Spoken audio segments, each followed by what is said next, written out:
Poligami Kiai Pesantren oleh Malihatun Nikmah.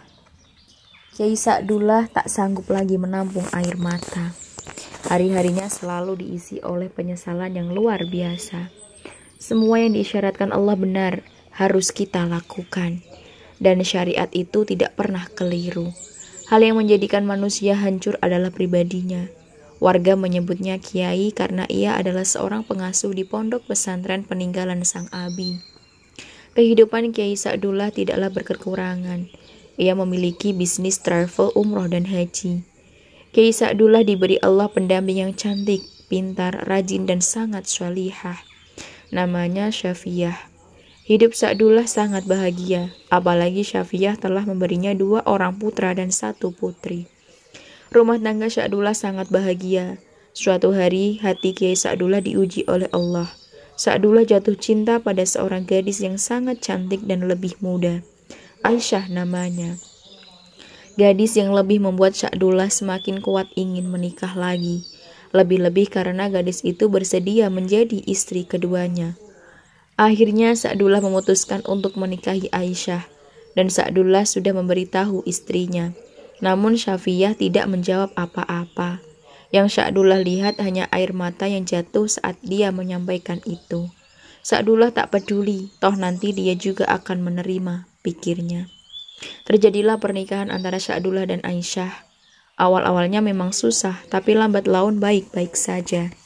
Hanya saja Syafiyah menjadi perempuan pendiam usai Sa'dullah menikah lagi. Waktu terus bergulir. Tidak terasa Sa'dullah sudah membina rumah tangga dengan Aisyah hampir 2 tahun dan dikaruniai 1 putra yang sekarang berusia 6 bulan. Sementara Syafiyah tidak banyak yang berubah darinya. Seperti umumnya manusia, Sa'dullah mulai bosan dan jenuh, sehingga terjadilah badai dalam rumah tangga mereka. Sa'dullah ingin menceraikan salah satu istrinya dan terjadilah pertengkaran yang dahsyat dalam keluarganya. Akhirnya jatuhlah talaknya pada Syafiyah. Terlihat air mata pada wajah Syafiyah, namun dia terus diam dalam kebisuan air mata.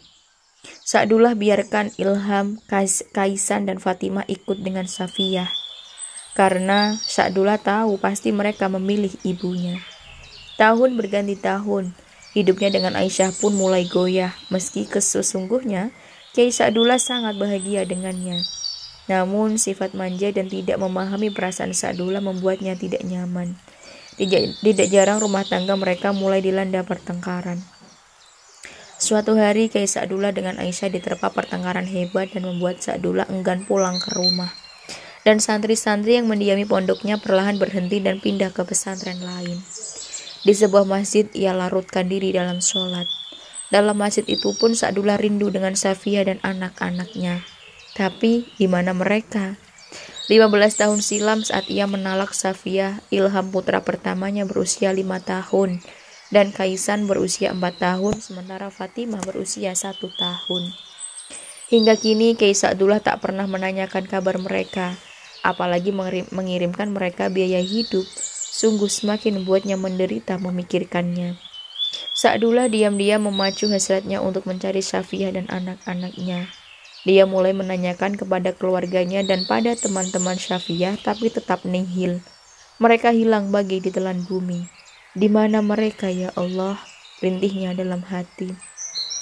Sa'dullah semakin ketakutan manakala tidak mendapat kabar apa-apa tentang mereka. Pikirannya semakin tak menentu. Di sisi lain, Syafiyah hidup dengan Kiai Sa'dullah dengan sejuta tuntutan. Hari-hari pun berlalu, bahkan hampir 11 bulan Sa'dullah mencari mereka. Hingga pada suatu hari sehabis mengikuti kajian, tiba-tiba salah satu keluarga Syafiyah mendekati Kiai Sa'dullah.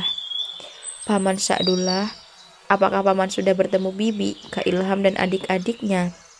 Sa'dullah menggelengkan kepala dengan air mata kerinduan. Keponakan Sa'dullah itu melanjutkan, Insya Allah mereka baik-baik saja paman. Perkataan sepupu Ilham membuat Sa'dullah menatap wajahnya. Wajah sepupu anak Kiai Sa'dullah seolah menyiratkan sesuatu. Ia seperti mengetahui keberadaan Syafiyah dan anak-anaknya. Ternyata benarlah dugaan Sa'dullah.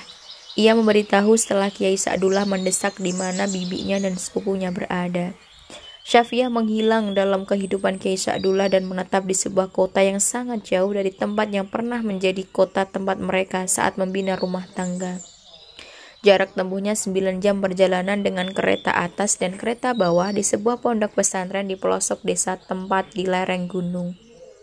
Kiai Sa'dullah berangkat dengan sepupu anaknya sebagai petunjuk arah dan mediator guna mempertemukan Kiai Sa'dullah dengan Syafiah.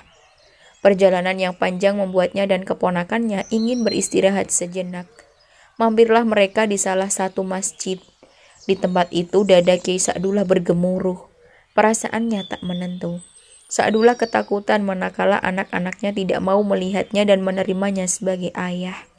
Namun, mau tidak mau, ia terus meyakinkan hatinya. Dari lamunan itu tiba-tiba hilang oleh merdunya suara azan. Air mata Kiai Sa'dullah menetes menghayati kalimat muazzin. Saat itu waktu maghrib, ia dan sepupu anaknya memutuskan bermalam di masjid tersebut.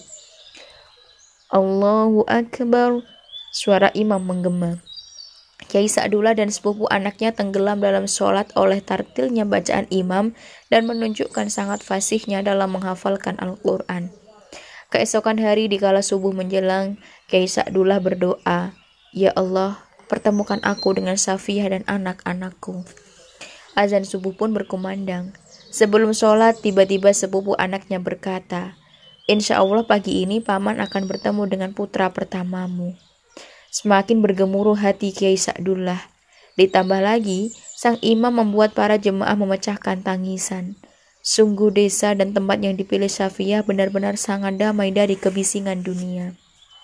Tiba-tiba selesai sholat dan zikir, keponakan Kiai Sa'dullah menghampiri imam masjid dengan tanpa canggung. Ia langsung memeluk tanpa sungkan. Akan tidak ada jarak di antara keduanya.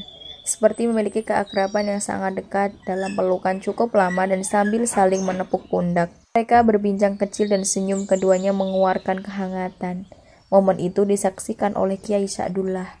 Benarlah pagi itu Kiai Sa'dullah bertemu dengan putra sulungnya, Ilham, yang tiada lain imam yang dari tadi malam membuat jemaah menangis karena tartilnya membaca Al-Quran. Hati Kiai Sa'dullah bergemuruh. Dalam usia yang sangat muda, ia telah memiliki ilmu setara gurunya. Hatinya kembali bergemuruh manakala melihatnya tumbuh menjadi seorang penghafal Al-Quran. Menetes air mata Kiai Sa'dullah dan dipeluknya Ilham erat sekali. Kiai Sa'dullah kemudian menanyakan ibu dan kabar adik-adiknya. Dengan gaya bahasa yang sangat sopan, Ilham menceritakan perjalanan ibunya menanggung ketiga anaknya tanpa ada sosok ayah. Ilham telah didewasakan oleh ilmunya walau usianya baru 20 tahun. Kisah perjalanan mantan istri Kiai Sa'dullah didengar dengan air mata tak terbendung. Hati Kiai Sa'dullah semakin merinding manakala Ilham mengatakan bahwa adiknya, Kaisan yang beda usia setahun dengan Ilham, telah berangkat ke Mesir karena prestasinya mendapat beasiswa pendidikan. Di sisi lain, Fatimah yang berusia 16 tahun telah selesai mengikuti program kelas tahfidz. Semua bisa seperti ini karena sesosok ibu yang Abi tinggalkan, ucap Ilham, anak pertama Kiai Sa'dullah tenang. Umi membesarkan dan mendidik kami untuk mencintai Allah. Umi memberi kami makan dari hasil kerjanya sebagai seorang cuci piring di dapur pondok ini, Abi. Umi tidak pernah mengajari kami untuk membencimu. Tapi ketahuilah, Abi adalah ayah kami, tapi tidak layak menjadi suami Umi kami. Kalimat itu meluncur bagi petir menyambar. Kiai Sa'dullah menunduk, terendam malu dan tidak tahu harus melakukan sesuatu.